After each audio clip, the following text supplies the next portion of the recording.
नमस्कार, ऑनलाइन पाठशाला में आप सभी का स्वागत है। आज का यह video force and laws of motion का थर्ड लेक्चर होगा। इस लेक्चर में हम लोग पढ़ने वाले हैं मोशन का third law, that is called Newton's third law of motion. और फिर हम लोग बात करेंगे conservation law of momentum. Conservation और लॉ ऑफ मोमेंटम वही लॉ है जिसके प्रिंसिपल से रॉकेट को लॉन्च किया जाता है, जिसके प्रिंसिपल से बंदूक से यानी गन से बुलेट को फायर किया जाता है। तो यानी आज का वीडियो जो है बहुत ही इंपॉर्टेंट होने वाला है और साथ ही साथ हम लोग इसमें बेसिक कुछ न्यूमेरिकल को भी देखेंगे। वो न्यूमेरिकल एनसीईआरटी का न्यूमेरिकल को बनाने में काफी हेल्प करेगा, तो इसलिए आज का वीडियो को पूरा देखिएगा, स्किप नहीं करना है। तो चलिए स्टार्ट करते हैं आज का video.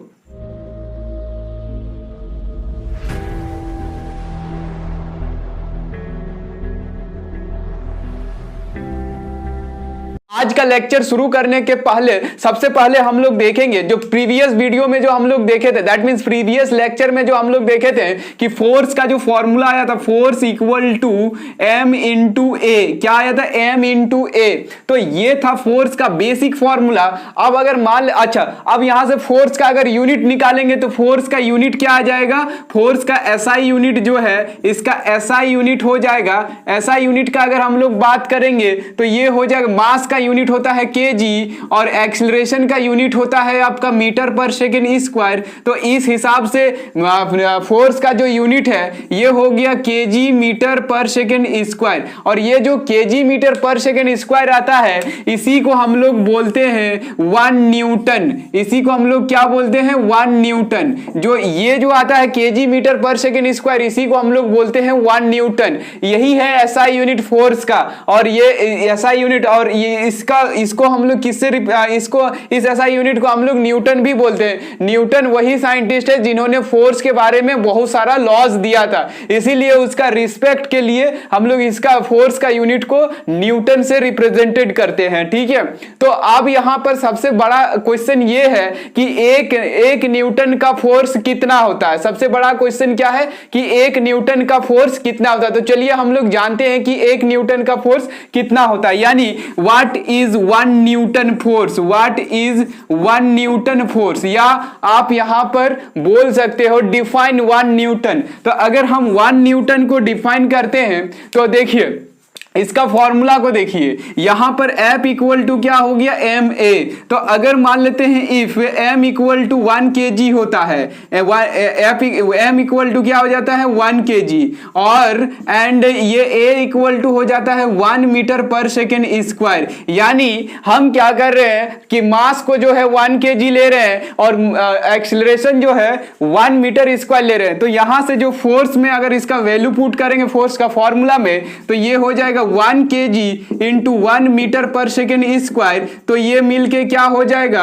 1 kg metre per second square. 1 kg metre per second square यहां पर जो आया, इसी को हम लोग, इसी वैल्यू को हम लोग क्या बोलते हैं? 1 न्यूटन। इसी को हम लोग बोलते हैं 1 न्यूटन। इसी को हम लोग बोलते हैं 1 न्यूटन। तो इसका मतलब क्या हो गया? 1 न्यूटन कितना फोर्स हो गया? देखिए 1 न्यूटन बहुत सिंपल है। 1 न्यूटन कितना फोर्स हो गया? अगर मान लेते हैं कि 1 kg का बॉडी है, ठीक है, एक बॉडी है जिसका मास 1 kg है, आप उसमें फोर्स लगा रहे हो, यानी उसमें फोर्स लगा रहे हो। ठीक है, जब आप फोर्स लगा रहे हो और उसका एक्सीलरेशन अगर 1 metre per second square produce हो जा रहा है, तो इसका मतलब आप जो फोर्स लगा रहे हो वो कितना हो जाएगा? आपका 1 न्यूटन के बराबर होगा। तो आपका फोर्स कितना हो जाएगा? 1 न्यूटन के बराबर हो जाएगा। इसका मतलब ये हुआ कि अगर हम लोग इसको डिफाइन करेंगे 1 न्यूटन को, तो ये क्या हो जाएगा? when a force is applied a body of mass 1 kg, ठीक है, and if acceleration is produced 1 meter per second square, then acceleration is produced 1 meter per second square, ठीक है, then the force will be will be 1 Newton. तब force कितना हो जाएगा 1 Newton. फिर से इसको समझ लीजिए, जैसे अगर मान लेते हैं यहां पर देखिए, अगर यहां पर सपोज दैट कि यहां पर ये एक ट्रॉली है, ये एक सड़क हो गया, ये सरफेस हो गया, यहां पर 1 केजी का एक ट्रॉली है, ये पूरा का कितना मास है 1 केजी, ठीक है।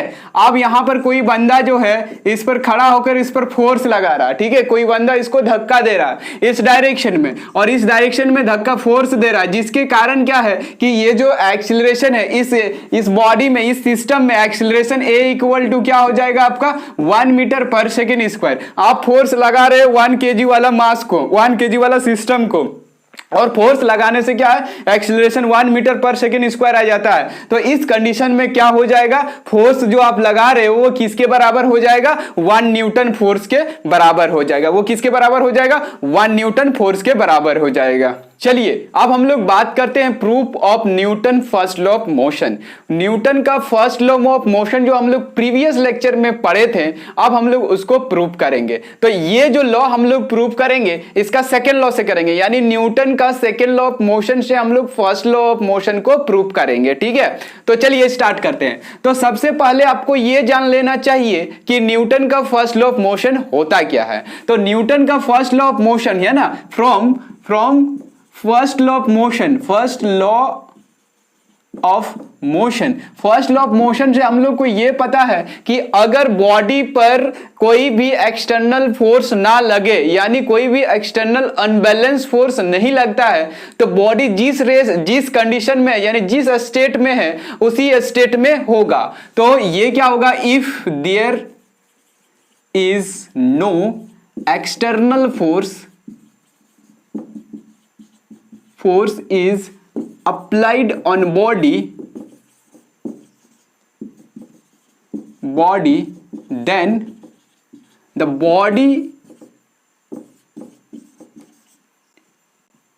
body is at same state of rest or motion, है ना, इन स्ट्रेट लाइन। ये था आपका फर्स्ट लॉ ऑफ मोशन। अब हम लोग इसको प्रूव करने जा रहे हैं। अब यहां पर देखिए, यहां जो हम लिखे हैं कि when there is no external force applied on the body, तो अगर बॉडी पर एक्सटर्नल फोर्स अप्लाई नहीं होगा, इसका मतलब यहां पर F इक्वल टू क्या हो जाएगा 0। अगर किसी भी बॉडी पर आप फोर्स नहीं अप्लाई कर रहे हो तो इसका मतलब एक्सटर्नल फोर्स वहां पर कितना हो जाएगा 0। यहां पर एक और बात समझिए, कभी कभी क्या होता है कि हम लोग फोर्स तो लगाते हैं लेकिन उस फोर्स का कोई इफेक्ट नहीं होता, दैट मींस रिजल्टेंट जो है 0 रहता है। तो उस कंडीशन में भी हम लोग एक्सटर्नल फोर्स को क्या मानेंगे 0। यानी जैसे कि अगर मान लेते हैं हम दीवार पर फोर्स तो लगा रहे हैं लेकिन ये रेस्ट में ही है, इसका मतलब क्या है कि यहां पर जो फोर्स लग रहा है उसका रिजल्टेंट फोर्स क्या है 0। तो इस तरह का फोर्स को हम लोग पहले ही पढ़ चुके हैं कि बैलेंस फोर्स बोलते हैं। लेकिन फर्स्ट लॉ ऑफ मोशन कहता है कि जब तक नहीं कोई एक्सटर्नल अनबैलेंस फोर्स लगे, जब तक नहीं कोई एक्सटर्नल अनबैलेंस फोर्स लगेगा, बॉडी उसी स्टेट में रहेगा जिस स्टेट में वो था, चाहे वो रेस्ट का बात करें चाहे वो मोशन का बात करेंगे। तो ये है फर्स्ट लॉ ऑफ मोशन। और फिर हम लोग एक चीज जानते हैं, इसको हम लोग क्या करेंगे, इसको हम लोग प्रूफ करने वाले हैं, इसको हम लोग प्रूफ करने वाले हैं, ठीक है। और फिर हम लोग जानते हैं and from second law of motion, from second law of motion, तो सेकेंड लॉ ऑफ मोशन से हम लोग ये जानते हैं मोशन से कि F इक्वल टू होता है, F इक्वल टू क्या होता है एम भी minus you by T, M भी माइनस यू बाई टी। ये हम लोग को सेकेंड लॉ ऑफ मोशन बताया है, ठीक है। अब अगर मान लेते हैं यहां पर देखिए, अगर बॉडी किसी भी वेलोसिटी से मूव कर रहा है, ठीक है, बॉडी अगर किसी भी वेलोसिटी से मूव कर रहा है, जैसे अगर मान लेते हैं यहां पर देखिए ना, अब हम लोग ए में बात करते हैं, if body is moving with velocity u velocity के साथ मूव कर रहा है, ठीक है, u वेलोसिटी के साथ u वेलोसिटी के साथ मूव कर रहा है। अब उस पर एक फोर्स लग रहा है, ठीक है। अब अगर उस पर एक फोर्स लग रहा है, मान लेते हैं वो force F equal to 0, if F equal to 0 है, मान के चलिए कि F इक्वल टू 0 है, ऐसे मान लेते उस पर फोर्स लगा, उस पर मतलब फोर्स लगा, उसका कुछ इफेक्ट नहीं हुआ, या आप यूं कहिए कि उस पर कोई फोर्स नहीं लगा। तो from second law of motion, second law of motion से हम लोग को क्या पता चलता है, F इक्वल टू जो है m into v minus you by t. F equal to क्या हो जाएगा, m into v minus you by t. तो अगर मान लेते यहां पर ये वैल्यू हम लोग पुट करेंगे तो ये क्या हो जाएगा, from second law of motion, ये क्या हो जाएगा आपका सेकेंड लॉ ऑफ मोशन से हो जाएगा,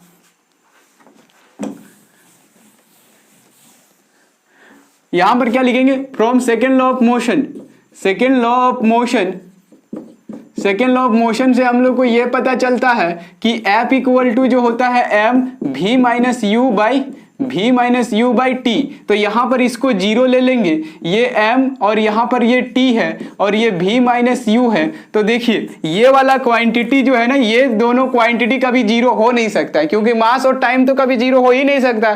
तो फाइनली अगर हम लोग बात करेंगे कि यहाँ जीरो कौन है, तो यहाँ जीरो हो जाएगा आपका, यहां पर जीरो, अगर जीरो का अगर बात करेंगे तो जीरो हो जाएगा, दैट इज हम लोग यहां लिखेंगे v minus u equal to zero, यानी v इक्वल टू यू। ठीक है, v इक्वल टू यू आ गया। इसका मतलब क्या है, v इक्वल टू यू का मतलब क्या हुआ कि अगर आप फोर्स इक्वल टू जीरो हो रहा है तो उस टाइम जो फाइनल वेलोसिटी है वो इनिशियल वेलोसिटी के बराबर होगा। दैट मींस यहां पर वेलोसिटी में चेंजिंग ही नहीं हुआ। ठीक है, दैट इज इसका मतलब क्या हो गया, hence there is no change, there is no change in velocity, change in velocity, यानी वेलोसिटी में कोई चेंजिंग नहीं हुआ। आप अगर फोर्स ही नहीं लगाओगे तो वेलोसिटी में कोई चेंजिंग नहीं हुआ। ये देखिए, ये न्यूटन का सेकंड लॉ से हम लोग फर्स्ट लॉ को प्रूव किए। फर्स्ट लॉ का एक पार्ट, फर्स्ट लॉ में दो पार्ट है कि अगर वो रेस्ट में है तो भी अगर फोर्स नहीं लगाते हो तो वो रेस्ट में ही रहेगा, और अगर वो मूविंग कर रहा है किसी वेलोसिटी के साथ तो अगर आप उसमें फोर्स नहीं लगाते हो तो वो उसी वेलोसिटी के साथ मूव करेगा। तो ये हमको वही बताया कि अगर वो यू वेलोसिटी के साथ मूव कर रहा है, उस पर कोई फोर्स ही नहीं लग रहा है, तो वो उसका फाइनल वेलोसिटी भी यू होगा और इनिशियल वेलोसिटी भी यू रहेगा। इसका मतलब जितना वेलोसिटी से वो चल रहा था उतना ही वेलोसिटी उसका हर एक जगह रहेगा जब तक उस पर कोई एक्सटर्नल फोर्स ना काम करे। ठीक है, हम लोग देखेंगे फर्स्ट लॉ ऑफ मोशन का फर्स्ट पार्ट, यानी जब वो ऑब्जेक्ट जो है रेस्ट में रहेगा। ठीक है, इसका मतलब क्या हुआ, इसका सेकंड पार्ट को हम लोग ले लेते हैं, when the body is at rest, जब बॉडी रेस्ट में रहेगा, रेस्ट में रहेगा और आप और क्या है, आप उसमें फोर्स ही नहीं लगा रहे हो, रेस्ट में है, एंड रेस्ट में है इसका मतलब क्या है, u इक्वल टू जीरो, उस पर कोई वेलोसिटी ही नहीं है। अगर वो रेस्ट में है इसका मतलब उस पर वेलोसिटी नहीं है, अब उस पर वेलोसिटी भी नहीं है और आप उस पर फोर्स भी नहीं लगा रहे हो, यानी नो फोर्स। अगर आप फोर्स भी नहीं लगा रहे हो, F इक्वल टू जीरो है, तो ये जो F equal to m v minus u जो होता है बाई टी, यहां पर ये जीरो हो गया और फिर से हम लोग लिखेंगे यही v माइनस यू, ये तो ये वाला टर्म तो जीरो होगा नहीं, तो v minus u equal to zero, तो यहां पर v इक्वल टू क्या हो गया u, और u पहले से ही क्या था जीरो, तो v इक्वल टू भी क्या हो गया जीरो। इसका मतलब क्या है कि अगर वो रेस्ट में है और उस पर फोर्स नहीं लगा रहे हो तो उसका पहले जितना वेलोसिटी जीरो था, फाइनल वेलोसिटी भी उतना ही आ गया जीरो, यानी बॉडी इज एट रेस्ट, वो रेस्ट में ही रहेगा। बॉडी किस में रहेगा, देखिए बॉडी जो है, बॉडी उसी स्टेट में है। ठीक है, किस में है, रेस्ट में ही है। इसका मतलब यहां भी वेलोसिटी चेंजिंग नहीं हुआ। तो इस तरह से हम लोग फर्स्ट लॉ ऑफ मोशन को सेकंड लॉ ऑफ मोशन के हेल्प से हम लोग प्रूव कर सकते हैं। बहुत ही सिंपल है। ठीक है, अब हम लोग बात करते हैं न्यूटन का थर्ड लॉ ऑफ मोशन का।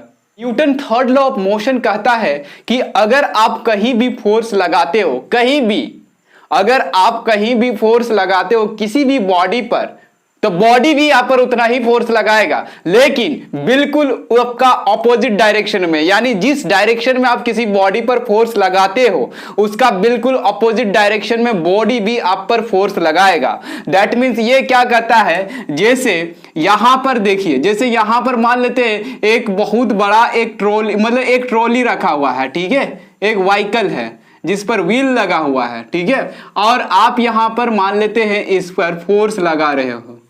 ठीक है, आप इस पर फोर्स लगा रहे हो, ध्यान से देखिएगा, आप क्या कर रहे हो, इस पर फोर्स लगा रहे हो, ये ट्रॉली है और आप यहां पर फोर्स लगा रहे हो, इस पर धक्का दे रहे हो, ठीक है। ये क्या है, मान लेते कोई भी कार है, ये कार है, ठीक है, यानी एक व्हीकल है, 4 व्हीलर है, और ये कोई लड़का है, बॉय है, ठीक है, बॉय है। अगर ये जो है लड़का अगर मान लेते हैं ये जो बॉय है इस कार को, यानी इस कार को अगर F1 फोर्स लगाता है, ठीक है, F1 फोर्स लगा रहा है, ये लड़का जो है उस कार्ट को F1 फोर्स लगा रहा है और इस डायरेक्शन में धक्का दे रहा है इसको, ठीक है। तो ये जो कार है जिसको ये धक्का लगा रहा है वो इसको इस डायरेक्शन में F2 फोर्स लगाएगा, ठीक है, F2 फोर्स लगाएगा। और ये जो F1 है और F2 जो है मैग्नीट्यूड में दोनों बराबर होगा। न्यूटन का थर्ड लॉ ऑफ मोशन यही कहता है कि कहीं भी अगर फोर्स लग रहा है तो उसका आपका रिएक्शन देखने के लिए मिलेगा, वो रिएक्शन क्या होगा, आपके द्वारा लगाए गए फोर्स के बिल्कुल सेम होगा लेकिन ऑपोजिट डायरेक्शन में। मैग्नीट्यूड में सेम होता है लेकिन डायरेक्शन उसका ऑपोजिट होगा। तो अकॉर्डिंग टू, है ना, इसका स्टेटमेंट क्या है, according to third law of motion, third law of motion ये क्या कहता है, to every action, to every action आप किसको, किस फोर्स को बोलिएगा, जो फोर्स आप किसी पर अप्लाई कर रहे हो वो क्या कहलाएगा, एक्शन, यानी अप्लाइड फोर्स। ये क्या हो गया, आपके द्वारा अप्लाइड फोर्स को हम लोग क्या बोलेंगे, एक्शन। तो अगर मान लेते हैं कहीं भी आप फोर्स लगा रहे हो तो उसका क्या मिलेगा, न्यूटन के अनुसार उसका आपको एक अपोजिट फोर्स को भी एक्सपीरियंस करना पड़ेगा। That force is called reaction. To every action there is an equal and opposite reaction, ठीक है। न्यूटन यही कहता है कि कहीं भी अगर एक्शन हो रहा है तो उसका रिएक्शन भी आपको देखने के लिए मिलेगा, उसको हम लोग क्या बोलते हैं, थर्ड लॉ ऑफ मोशन। और सबसे बड़ी बात है कि यहां पर देखिए इसका मतलब क्या हो गया, यहां पर इसको समझिए, इसको अगर शॉर्ट में अगर समझेंगे, if F1 force is applied on a car by a boy, ठीक है, then car is also applied a force F2 to the boy को भी क्या करेगा, कार जो है एक फोर्स अप्लाई करेगा, वो क्या हो जाएगा, फोर्स आपका F2 होगा। और according to third law of motion, according to third law of motion ये जो F1 है दोनों बराबर होगा माने F1 बराबर होगा F2 का, लेकिन एक में हम लोग माइनस लगा देंगे। माइनस इंडिकेट करता है कि दोनों फोर्स का जो डायरेक्शन है वो क्या है, बिल्कुल अपोजिट है। माइनस क्या इंडिकेट करता है, दोनों फोर्स का जो डायरेक्शन है एक दूसरे का अपोजिट है। तो Newton third law of motion यही कहता है, to every action there is an equal and opposite reaction. इसका मतलब ये अगर इस पर F1 फोर्स लगा रहा है और कार अगर इस पर F2 फोर्स लगा रहा है तो दोनों क्या होगा, मैग्नीट्यूड में सेम होगा लेकिन दोनों का डायरेक्शन क्या हो जाएगा, अपोजिट हो जाएगा। तो इसीलिए हम लोग यहां पर क्या लिखेंगे, F1 equal to minus F2। या अगर आप इसको एक्शन मानते हो, F1 को एक्शन मानते हो तो F2 क्या हो जाएगा, आपका रिएक्शन होगा। अगर आप F2 को एक्शन मानते हो तो F1 क्या हो जाएगा, आपका रिएक्शन होगा। तो माइनस फिर हम लोग चेंज कर सकते हैं, ठीक है। इसमें कोई ऐसा बात नहीं है कि आप यही एक्शन मानो, हो सके इसका भी आप फोर्स को जो अप्लाई कर वो क्या, उसको भी एक्शन आप मान सकते हो, तो उसको एक्शन मानेंगे तो ये रिएक्शन हो जाएगा। तो अब यहां पर देखिए Newton third law of motion जो है देखने में एकदम दो लाइन का है, इसका स्टेटमेंट बिल्कुल 2 लाइन का है, बिल्कुल इजी है, लेकिन इसका एप्लीकेशन आपको डेली लाइफ में बहुत जगह देखने के लिए मिलता है। ठीक है, एप्लीकेशन इसको देखने के लिए कहां कहां मिलेगा, जैसे गन से बुलेट को फायर करते हैं। ठीक है, गन से बुलेट को फायर करते टाइम क्या होता है ना कि गन से बुलेट जब निकलता है तो बुलेट के पास बहुत ज्यादा वेलोसिटी, बहुत तेजी से वो आगे जाता है, यानी बुलेट को जितना ही तेजी से वो आगे धक्का लगाता है, बुलेट जो है गन को उतना ही फोर्स से पीछे भी लगाता है। लेकिन आप बोलोगे कि सर गन जो है बुलेट का उतना स्पीड से पीछे कहां आता है, तो गन जो होता है भारी होता है और बुलेट जो होता है गन के कंपेयर में बहुत हल्का होता है। इस वजह से जो है गन का स्पीड बहुत ज्यादा हो जाता है और बुलेट का स्पीड बहुत ज्यादा हो जाता है और गन का स्पीड बहुत कम होता है। तो गन जो पीछे आता है उसको हम लोग बोलते हैं गन का रिकॉलिंग होना, यानी पीछे आना। ठीक है, और कभी कभी आप देखिएगा, चलिए अब हम लोग बात करते हैं न्यूटन का जो थर्ड लॉ ऑफ मोशन है उसका एप्लीकेशन डेली लाइफ में कहां कहां होता है, यानी किस किस जगह पर हम लोग थर्ड लॉ ऑफ मोशन का कैसे करके वहां पर यूज किया जाता है या यूज होता है, उसको हम लोग अब समझेंगे। ठीक है, तो सबसे पहले अगर हम बात करते हैं तो वही बात करेंगे गन वाला। ठीक है, गन वाला, तो गन वाला हम लोग क्या बात करेंगे, हम क्या बताएं कि जब ये मान लेते हैं ये जो गन है, ठीक है, ये अगर गन है, ये अगर गन है, ठीक है, तो यहां से जब गोली निकलती है ना, जब गोली को फायर किया जाता है यानी बुलेट को फायर किया जाता है इस डायरेक्शन में, तो उस कंडीशन में क्या है कि गन जो है पीछे की तरफ रिकॉलिंग होता है, रिकॉल करता है, यानी पीछे की तरफ आता है। ठीक है, ये आगे की तरफ जाता है, गोली बुलेट जो है आपका बुलेट आगे की ओर जाता है और गन जो है पीछे की ओर आता है। तो गन जो पीछे की ओर आता है इसको हम लोग बोलते हैं गन का रिकॉल होना, यानी पीछे की तरफ आना। तो हम लोग यहां पर थर्ड लॉ ऑफ मोशन को कहां देखते हैं, गन इज रिकॉल, यानी गन का रिकॉल में हम लोग क्या देखते हैं, थर्ड लॉ ऑफ मोशन। ठीक है, ये हो गया। और हम लोग देख सकते हैं कि इसका एप्लीकेशन कहां होता है, अगर आप मान लेते हैं बोट से उतरते हो, यानी पानी में अगर जो बोट होता है अगर आप उससे उतरते हो किनारे पर, पानी किनारे पर यानी नदी या तालाब के किनारे पर, जैसे आप मान लेते हैं यहां पर देखिए, मान लेते हैं ये एक तालाब है चाहे कुछ भी है, ये इसका बैंक है यानी ये किनारा है। ठीक है, यहां पर क्या है, एक नाव है, यहां पर एक नाव है ये, तो अब क्या करना है कि आप यहां पर देखिए, सपोज दैट कि आप यहां इस नाव से उतरना चाहते हैं। ठीक है, आप इसमें उतरना चाहते हैं, इस जगह पर आना चाहते हैं, तो जब आप यहां से उतरिएगा यानी यहां से जब से आप जंप कीजिएगा इधर बैंक पर यानी किनारे पर, ठीक है, इसको बैंक बोलेंगे, तो इस किनारे पर जैसे ही आप जंप कीजिएगा तो एक पैर आप क्या कीजिएगा, एक पैर जो है आप यहां पर रखिएगा और दूसरा पैर जो होता है आपका नाव पर रहता है यानी बोट पर रहता है। तो जैसे ही आप यहां पर एक पैर, और जैसे ही आप यहां से पैर को हटाते हो तो ये जो है ना आपका बोट जो है पीछे के डायरेक्शन में भागता है, पीछे के डायरेक्शन में भागता है। तो यहां पर भी हम लोग देख सकते हैं थर्ड लॉ ऑफ मोशन का यूज होता है। ठीक है, थर्ड लॉ ऑफ मोशन का यूज होता है यहां पर, क्यों, क्योंकि देखिए जैसे ही आप यहां से जितना आगे बढ़ते हो ये नाव जो है उतना पीछे जाता है, यानी यहां पर समझिए जब आप नाव को पीछे धक्का देते हो तब नाव आपको आगे की ओर भेजता है, यानी ये जो है ये आप फोर्स लगाते हो, ये वाला फोर्स आप लगाते हो। ठीक है, नाव पर जो फोर्स लगाते हो, जिस फोर्स से नाव पीछे की ओर जाता है तो नाव क्या करेगा, आप पर फोर्स लगाएगा और उसका यूज करके आप क्या कीजिएगा, नाव से जंप मार के ऊपर आ जाइएगा यानी बैंक पर किनारे पर आ जाइएगा। तो ये यहां पर हम लोग जो देखते हैं वो क्या लगता है, थर्ड लॉ ऑफ मोशन ही लगता है। ठीक है, और थर्ड लॉ ऑफ मोशन का एक और जगह पर बहुत इंपॉर्टेंट एप्लीकेशन है जिसको हम लोग बोलते हैं रॉकेट का लॉन्च करने में। रॉकेट का लॉन्च करने में दो प्रिंसिपल काम करता है, एक थर्ड लॉ ऑफ मोशन और दूसरा होता है principle of conservation of momentum. दो लॉ याद रखिएगा, रॉकेट लॉन्च होते टाइम दो लॉ काम करता है, एक थर्ड लॉ ऑफ मोशन और आपका लिनियर मोमेंटम का कंजर्वेशन लॉ। ठीक है, किस तरह से काम करता है इस चीज को समझिएगा।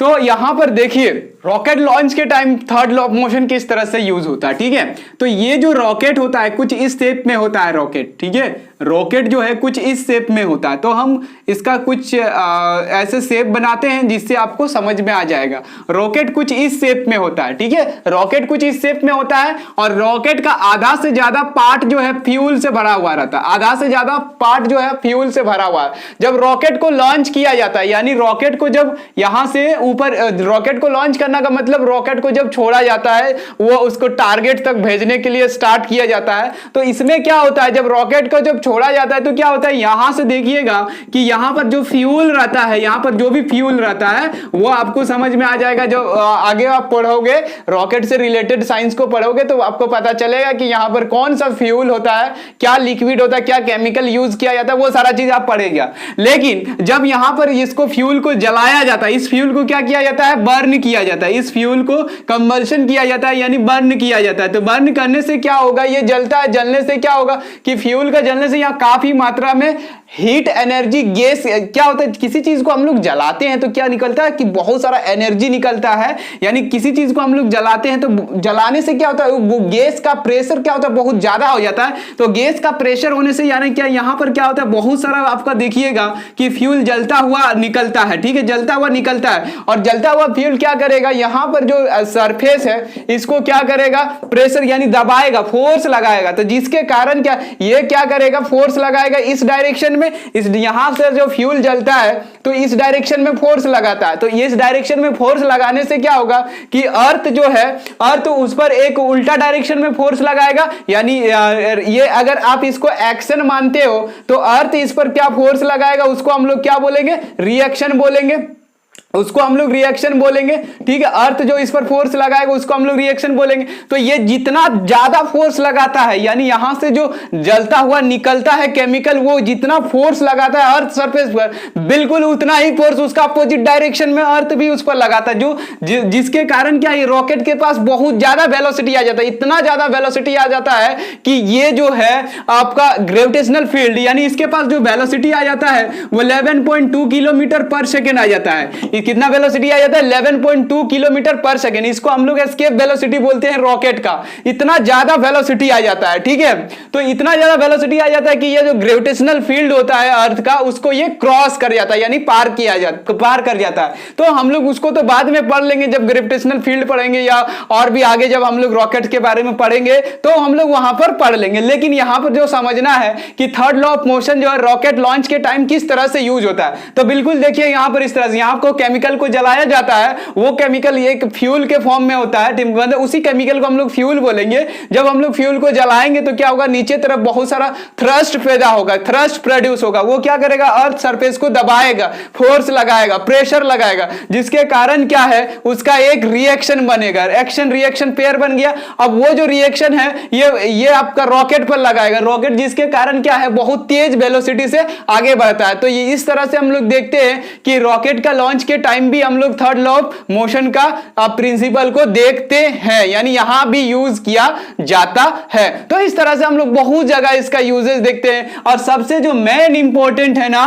कि आप जो वर्किंग करते हो ना, वर्किंग जो करते हो उसमें भी आपका थर्ड लॉ ऑफ मोशन लगता है। थर्ड लॉ ऑफ मोशन किस तरह से लगता है थोड़ा सा समझिएगा इसको। 11th में इसके बारे में बहुत डिटेल पढ़ना है, लेकिन आप यहां पर थोड़ा सा समझिए। जैसे अगर मान लेते हैं यहां पर आप हो, ठीक है, ये आप हो गए, ठीक है, ये आप हो, मान के चलिए, ठीक है। आप यहां पर जैसे कि देखिए, आप अगर मान लेते हैं आपका एक पैर यहां पर है, दूसरा पैर यहां पर है, ठीक है, ऐसे करके आप आगे बढ़ रहे हो।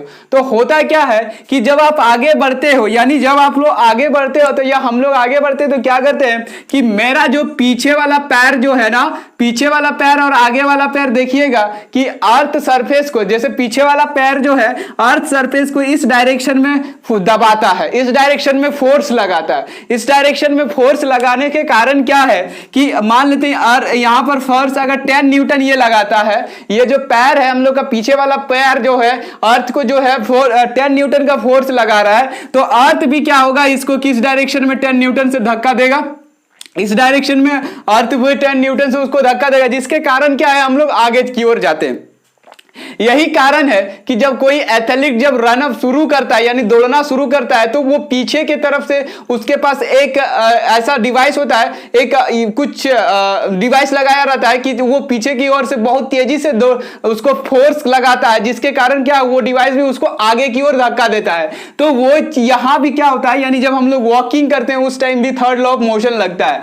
और थर्ड लॉ ऑफ मोशन देखने में बहुत इजी है, 2 लाइन का है, लेकिन इसका जो यूजेस है, एप्लीकेशन है, इसका एप्लीकेशन को समझते समझते इतना टाइम लगता है कि हम लोग को चलने में, यानी एक बच्चा को, एक बेबी को चलने में जो है आपका करीबन 12 मंथ लग जाता है। इतना कॉम्प्लिकेटेड होता है थर्ड लॉ ऑफ मोशन जो यूज होता है वॉकिंग में, इतना कॉम्प्लिकेटेड होता है कि एक बच्चा को चलने में 12 महीना लग जाता है, यानी उसको उस प्रोसेस को सीखने में ही 12 महीना लग जाता है कि किस तरह से हम यहां पर अर्थ को दबाएंगे कि अर्थ हमको फोर्स लगाएगा और हम आगे बढ़ेंगे। इस चीज को सीखने में एक बच्चा को 12 महीना लग जाता है। इसलिए बोलते हैं कि देखने में Newton third law of motion 2 line का है, लेकिन इसका प्रोसेस को समझने में आपको बहुत टाइम लगेगा। इसका प्रोसेस को ज्यादा अच्छा समझने के लिए 11th का सिलेबस में बहुत अच्छा से दिया है, लेकिन आपका 9th का सिलेबस में हम लोग यही देखेंगे Newton third law of motion है क्या और उसका एप्लीकेशन क्या क्या है। तो न्यूटन और थर्ड लॉ ऑफ मोशन का एप्लीकेशन क्या हो गया,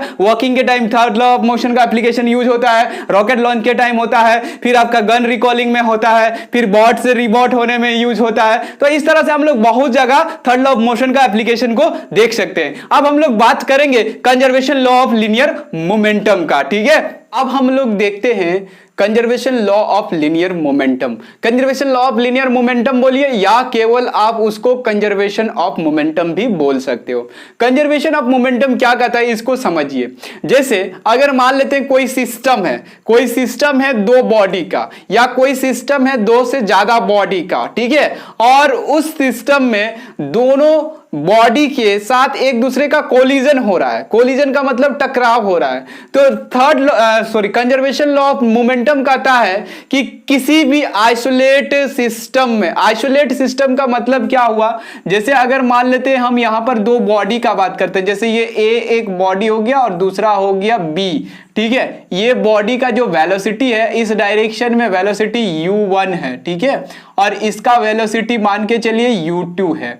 और अगर हम ये कह दें कि u1 का वेलोसिटी जो है u2 का वेलोसिटी से ज्यादा है, ठीक है, u2 का वेलोसिटी से ज्यादा है। अब यहां पर ये जो 2 बॉडी है वो एक ही डायरेक्शन में मूव कर रहा है और एक ही लाइन में मूव कर रहा है। अच्छा तो ध्यान से समझिएगा, आइसोलेटेड सिस्टम का मतलब क्या होता है और कंजर्वेशन लॉ ऑफ मोमेंटम क्या होता है, सारा कुछ समझ में आ जाएगा। तो मैंने क्या कहा कि यहां पर 2 बॉडी है, एक बॉडी का मास क्या है m1 है, दूसरा बॉडी का मास क्या है m2 है, और ये दोनों बॉडी जो है बिल्कुल आइसोलेटेड है। आइसोलेटेड का मीन्स क्या होता है कि ये बॉडी अन्य किसी भी तरह का, यानी अन्य किसी भी बॉडी से कोई संपर्क में नहीं है, यानी कोई रिलेशन में नहीं है, कोई कांटेक्ट में नहीं है, यानी इस पर जो है किसी तरह से एक्सटर्नल फोर्स नहीं लग सकता है। तो अगर किसी तरह से एक्सटर्नल फोर्स नहीं लग सकता है और ये 2 बॉडी का एक सिस्टम हम कंसीडर किए, तो ये सिस्टम कहलाएगा आइसोलेटेड सिस्टम।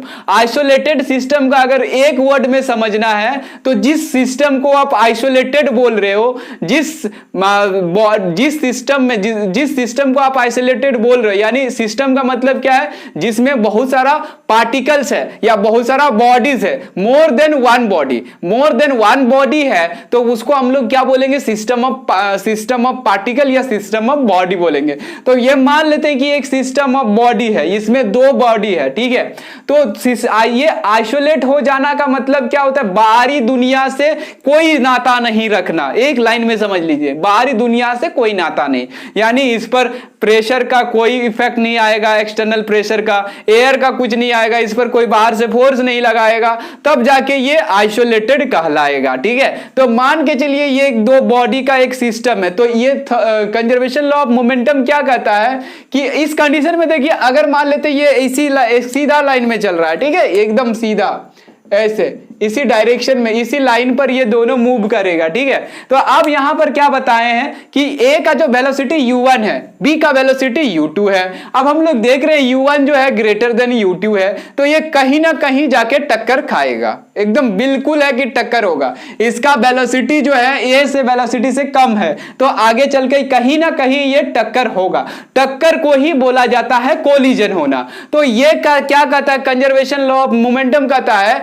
कि before collision and after collision sum of momentum of the body of an isolated system will be same always, यानी वो क्या होगा, सेम होगा। यानी मान के चलिए कि यहां पर दोनों टक्कर हो जाता है, ठीक है, दोनों का टकराव हो जाता है यहां पर, तो दोनों का टकराव हो जाएगा। उसके बाद क्या होगा, ये ए है ये बी है, यानी यहां पर क्या हो जा रहा है, कोलाइड कर रहा है, यानी कोलिजन हो रहा है यहां पर, ठीक है। यहां पर क्या हो जा रहा है, कोलिजन हो रहा है, कोलिजन हो रहा है, यहां पर कोलिजन हो जा रहा है, यानी कोलाइड कर रहा है, ठीक है। तो कोलिजन हो जा रहा है, तो कोलिजन होने के बाद क्या होगा कि ए का स्पीड घट जाएगा, और ये जो ए है इसका स्पीड घट जाएगा, और बी का स्पीड बढ़ जाएगा, और क्या होगा, बी आगे बढ़ जाएगा। तो बी के पास वेलोसिटी कुछ आ जाएगा, वो वेलोसिटी क्या होगा, ए का वेलोसिटी से ज्यादा हो जाएगा। तो यहां पर जो मोमेंटम का सम होगा, यानी देखिए यहां पर ए का मोमेंटम कितना होगा, m1 u1 प्लस, और अगर इसका देखेंगे तो m2 u2 हो जाएगा। और टक्कर होने के बाद यानी बी, ये क्या हो गया, आफ्टर कोलिजन, ये क्या हो गया, आफ्टर कोलिजन। तो कोलिजन के बाद जो है ये हो गया बिफोर कोलिजन, और ये क्या हो गया आपका, और ये हो गया आफ्टर कोलिजन। तो कंजर्वेशन लॉ ऑफ मोमेंटम क्या कहता है कि ये जो बिफोर कोलिजन और आफ्टर कोलिजन में इसका मोमेंटम क्या आ जाएगा, ये हो जाएगा आपका m1 v1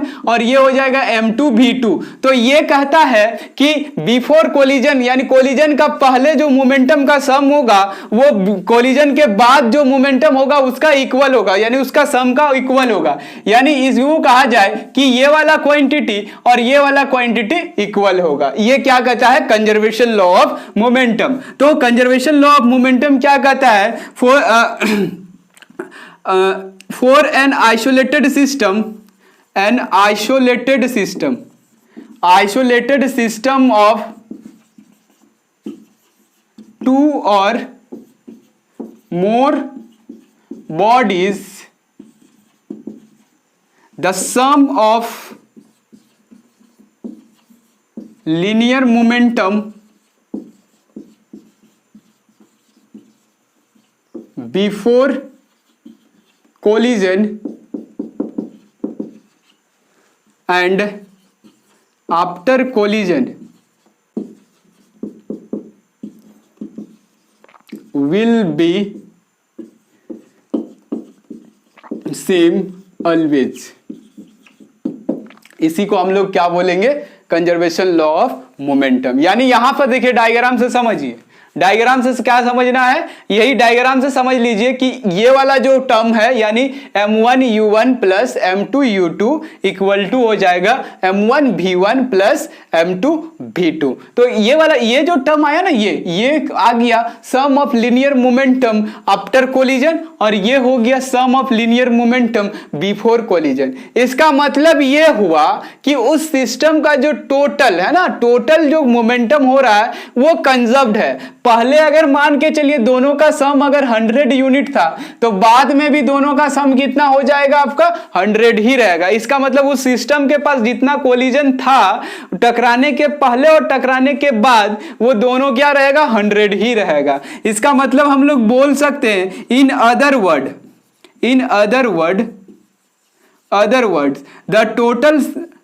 the total momentum of an isolated system is conserved।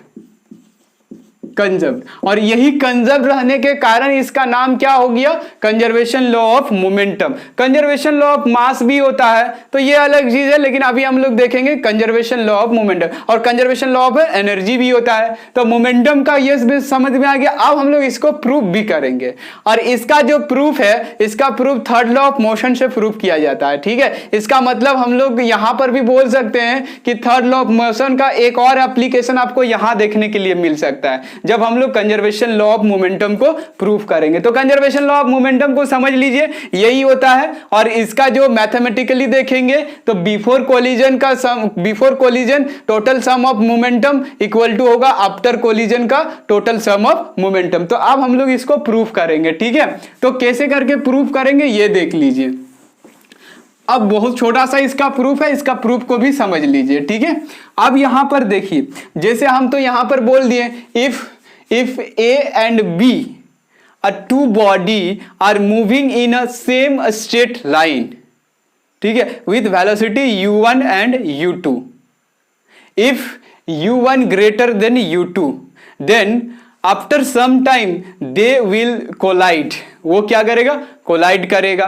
तो जब कोलाइड करेगा, ठीक है, तो यहां पर देखिए ये हो गया, ये इसको हम लोग बोलेंगे बिफोर कोलिजन, बिफोर कोलिजन। ठीक है, और ये हो गया एट कोलिजन।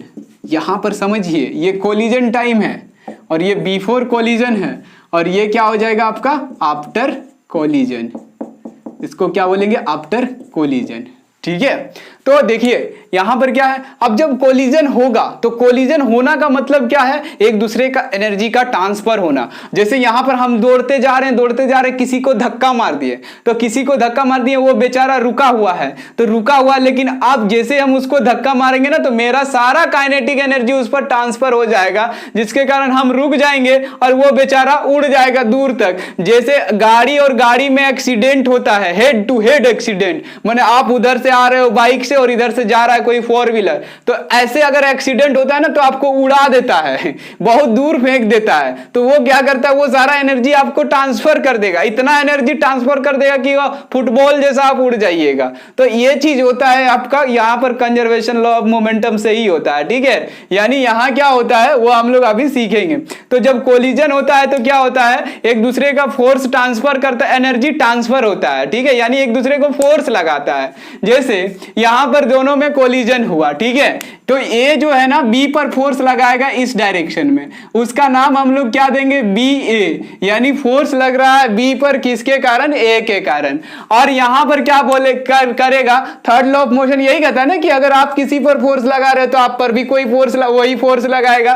तो अगर ए बी पर फोर्स लगा रहा है, बी ए, तो ए पर भी फोर्स लगाएगा बी, वो बी कितना फोर्स लगाएगा, ये यहां पर लिखेंगे ए बी। ठीक है, तो यहां पर देखिए इफ एट कोलिजन टाइम क्या है, F A B equal to हो जाएगा force on A due to B, और F B A equal to हो जाएगा force on B due to A. ठीक है, तो अगर मान लेते हैं ऐसा हो रहा है तो क्या हुआ, एनर्जी ट्रांसफर हो गया, यानी एनर्जी ट्रांसफर हुआ यानी फोर्स लगा। तो फोर्स लगने से क्या होगा कि दोनों का वेलोसिटी में अब चेंजिंग आएगा। क्यों चेंजिंग आएगा, एक बात को समझिए। अगर मान लेते हैं ऐसा होता कि दोनों का मास सेम रहता, ऐसा होता कि दोनों का मास सेम रहता तो सारा का सारा एनर्जी ट्रांसफर हो जाता, एक बॉडी रुक जाता, दूसरा बॉडी चलना शुरू कर देता।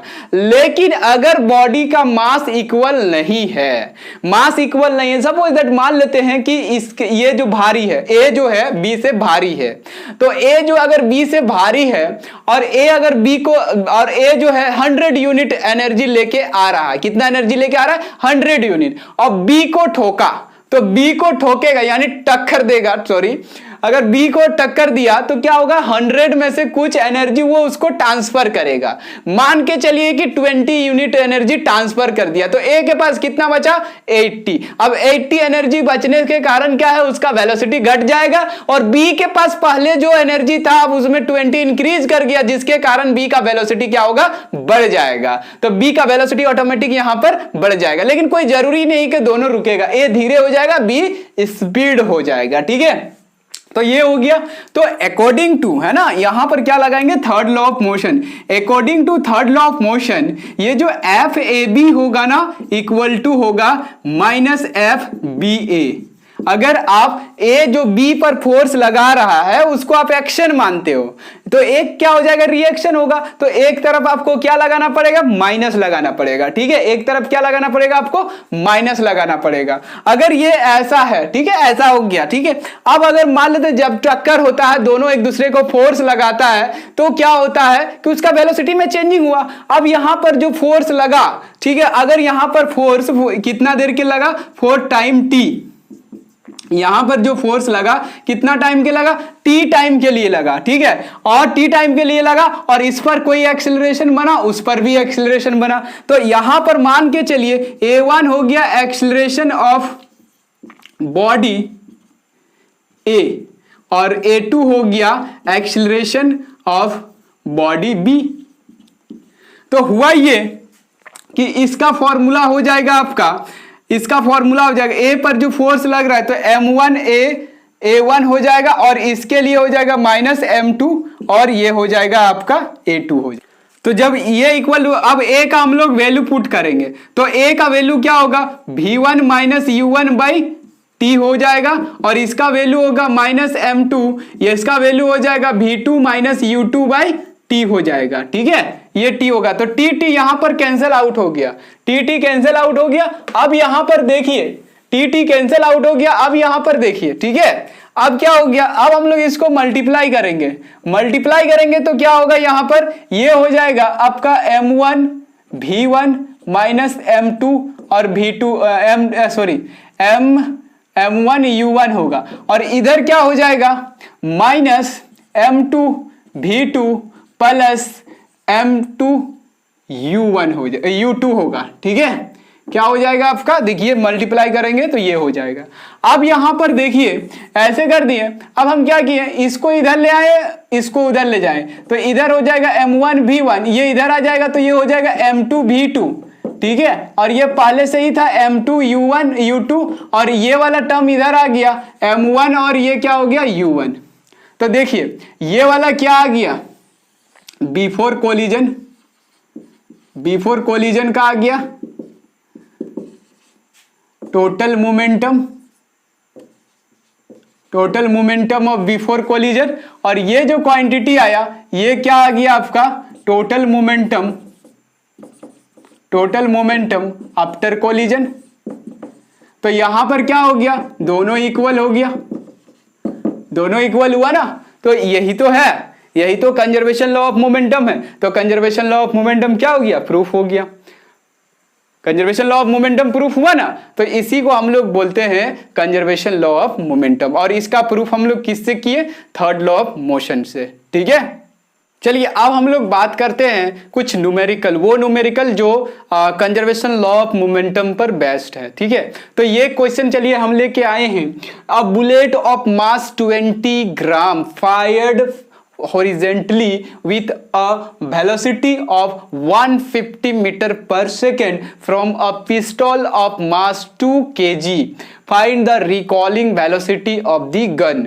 अब यहां पर बात को समझिए, बहुत सिंपल चीज है। ठीक है, यहां पर एक गन है, ये एक गन है मान के चलिए, ठीक है, ये एक गन है, यहाँ पर क्या है, यहाँ पर एक गोली है। ठीक है, अब इसको हम लोग इसका क्या करेंगे, दबाएंगे, बंदूक को दबाएंगे तो क्या होगा, ये फायर होगा, और फायर होगा तो ये निकल रहा है कितना वेलोसिटी के साथ निकल रहा है, इसके पास जो वेलोसिटी आ जा रहा है वो 150 मीटर पर सेकेंड आ जा रहा है। वेलोसिटी कितना आ जा रहा है 150 मीटर पर सेकेंड इस डायरेक्शन में, ठीक है। तो गोली का जो वेलोसिटी है इसको मान लेते हैं v2 मानते हैं, गोली के पास जो वेलोसिटी आया उसको हम लोग v2 मानते हैं, ठीक है। तो गन भी क्या होगा, गन इस डायरेक्शन में पीछे आएगा, गन इस डायरेक्शन में जितना वेलोसिटी से पीछे आता है वही होता है रिकॉल वेलोसिटी, उसी को गन जितना वेलोसिटी से पीछे आएगा उसी को हम लोग बोलेंगे रिकॉल वेलोसिटी। तो यहां पर जो इसका v1 है, v1 को हम लोग कुछ मान लेते हैं, वो v1 क्या है वाट है, यही v1 हम लोग को निकालना है। ये क्या कहलाएगा रिकॉल वेलोसिटी, इसी को हम लोग बोलेंगे recall velocity, recall velocity of gun, ठीक है। अब यहां पर बात को समझिए, मास ऑफ गन कितना है, मास ऑफ गन यानी गन का मास अगर हम लोग m1 मानते हैं तो ये 2 kg है, और बुलेट का मास जो है, बुलेट का जो मास है वो m2 मानते हैं, और ये कितना है आपका, देखिए बुलेट का मास 20 ग्राम है, 20 ग्राम को अगर हम केजी में लाएंगे तो 1000 से डिवाइड करेंगे, 20 ग्राम को 1000 से डिवाइड कीजिए तो केजी में आ जाएगा, ये कट जाएगा तो ये 0.02 केजी होगा, कितना हो जाएगा 0.2 केजी, 0.02 केजी हो जाएगा, ठीक है। अब यहां पर देखिए, जब ये गन फायर के पहले यानी बिफोर फायर का अगर बात करेंगे, since before fire of bullet gun is at rest, gun किस में था, रेस्ट में था। तो गन अगर रेस्ट में था तो यहां पर क्या हो जाएगा, बुलेट का और गन का, बुलेट का पूरा सिस्टम तो रेस्ट में था ना, तो पूरा सिस्टम का अगर रेस्ट में था तो यहां पर दोनों का वेलोसिटी क्या हो जाएगा u, और u2 कितना हो जाएगा, ये दोनों का वेलोसिटी क्या हो जाएगा 0 हो जाएगा। या यूं कहिए आप कि before the fire the velocity of this system कितना था, इज 0, अगर वेलोसिटी 0 था। तो अब यहां पर देखिए, अब एक बात को समझिएगा कि यहां पर यहां पर क्या हो जाएगा, सम ऑफ मोमेंटम है ना, यानी मोमेंटम